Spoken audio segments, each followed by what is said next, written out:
Tiger TV fans, it's my great honour and privilege today to have Fred Phillis here with me. Fred, welcome to Tiger TV. Thank you. Perfect. We've got some exciting news at the Glenelg Footy Club in that we've named the primary school end the Fred Phillis end as of round 2 this weekend. So, Fred, first of all, a great honour, I guess, but certainly one that's well deserved. How does it make you feel? Big surprise. Honoured, humble.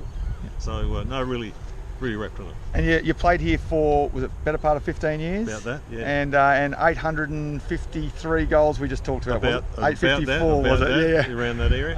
Obviously one day out here, 1975, I've been hearing about the story. Yeah. Round 18, Central Districts. You ended up kicking 18 goals in round 18. But you were just telling me some interesting bits and pieces. The first quarter was a bit quiet. A bit quiet. I kicked no goals at all. So we were instructed by the coach Cooley to increase the percentage as the finals were coming up. So we only had one thing in mind. That was to do that and kick goals. So that's what they did. So 3 points in the first quarter and then ended up kicking 18 personally yourself. I changed my boots a quarter time. Screw-ins, moulders, any change? Yeah, threw them away. Yep. So then we got on the board and kept going. So it was good. And you told me earlier on that that there was a bit of a problem with the primary school here for a while there. Was that after round 18? I reckon it was. No, that might have been for a few years before that. We'd kick them across the fence and the hitting the aluminium screens they'd just put up to shield the windows, and they kept busting and breaking. The maintenance was so big that it turned up in Parliament and reported on Hansard as a major problem, for the public buildings department. And were you specifically mentioned in Parliament? No, I think it might have been. Yeah. I dare say you would have had a fair bit to do with it. Well, thanks so much for your time, mate. Appreciate it. Looking forward to hopefully slotting a few myself down this end. Love to see it. Hopefully we can see you out on Sunday. Fantastic. Thanks, Fred. See you. As you do when you're. That's good. Privileged to be joined by Peter Carey. Peter, thank you for joining us on Tiger TV. How are you, Clint? Very good. Now, I personally was very excited to hear of the club's decision to make the number 5 the captain's jumper, and obviously it has been my number for a couple of years, and I've quite enjoyed it. And I guess I've taken a bit of a keen interest in the history of your playing career as a result of that. But moving forward, it's obviously something to be excited about, and a great privilege. You wanted to share with us a little bit about when you first got the call. And I will. Yeah, but firstly, I'd like to say, Clint, I thought you wore number 5 very well for a couple of years. I quite enjoyed seeing you running around in number 5. I started my career as a centre half forward, so I certainly could relate to that. And as I said, I really enjoyed you playing in my number.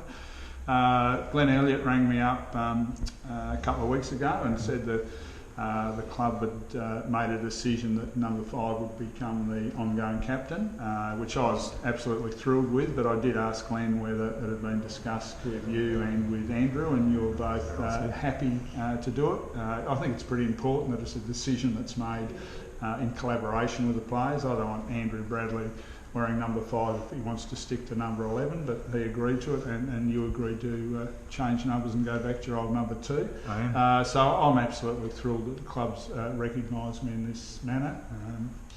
Probably my biggest thrill in my whole playing career was captaining 2 premierships in number 5 in 85 and 86. So to actually see number 5 running around now and it's the captain of the club, I'm pretty rapt. Yeah, giving me goosebumps here, mate. That's lovely.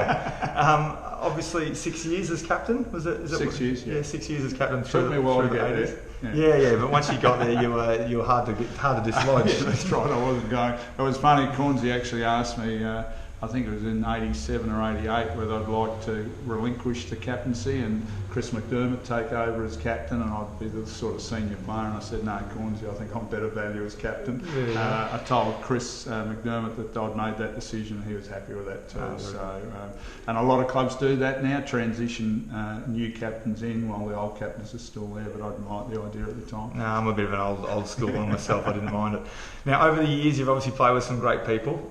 Is there anyone, too, that you want to sort of highlight? I know it's always difficult, but incredibly hard. And I've played with the 2 best eras of Glenelg Footy Club in the 70s, and played with some fantastic players there. I see Fred Phillis as being recognised, have the southern end with his name on, which is fabulous. And Fred was a great player. Played with Peter Marker, who was one of the best players I've ever seen, plus a fantastic captain as well. And we had some fabulous players, and probably in my later era I was lucky enough to play with Stephen Kernahan, which an amazing guy, and one of the best centre half forwards ever played.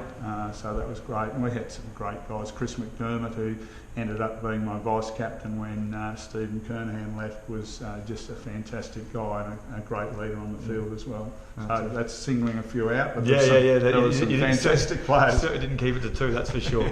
And obviously, most of your footy was played in the ruck. Was there one major beneficiary you can think of over the time who probably had more meat pies fed down his throat than anyone else? Yeah, well, I sort of reckon I made a couple of Magarey medalists in Tony McGuinness and Kenny Hodgman. But I did start my career as a centre half forward, so I loved playing centre half forward. I think I got too slow for the position, so they moved me in the ruck. So and played the majority of my career then in the ruck. But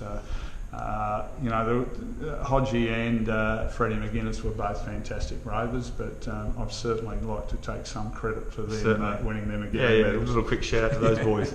Now, obviously, footy's changed a little bit, but you are a regular face down at the footy club, and that's what I love about you in particular is the fact that you are at almost every home game I reckon I've been at, and you still have a very active part in the footy club.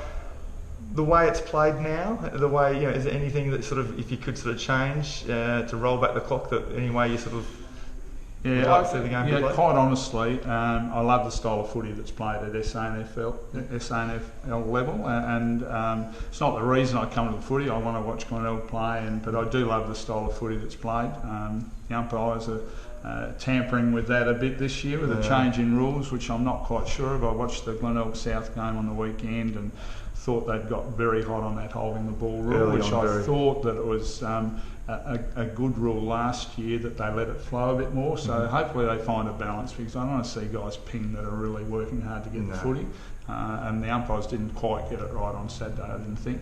But apart from that, it's great. I still like the style of footy better than the AFL footy. I think AFL footy's become very scripted, very perhaps overcoached, and players don't have the same spontaneity and are able to run to spots they think they should run because they're told not to run there. So, but I still go. I'll be at 2 games this weekend. I'll be at a showdown, and then down here to watch us knock off Westies on Sunday, which will be great. And just one, obviously, you said you enjoyed watching me play, but any other players within the playing group? So maybe a second favourite player? Second favourite player. I'll have to say Braddles. I reckon he is magnificent captain, leads really well on the field, plays a game that's not about himself, it's about playing for the team, which I love to see. So I'll say Braddles. Terrific. All right, super. Thank you so much for your time. Much appreciated. And good luck on Sunday. Thanks, bud.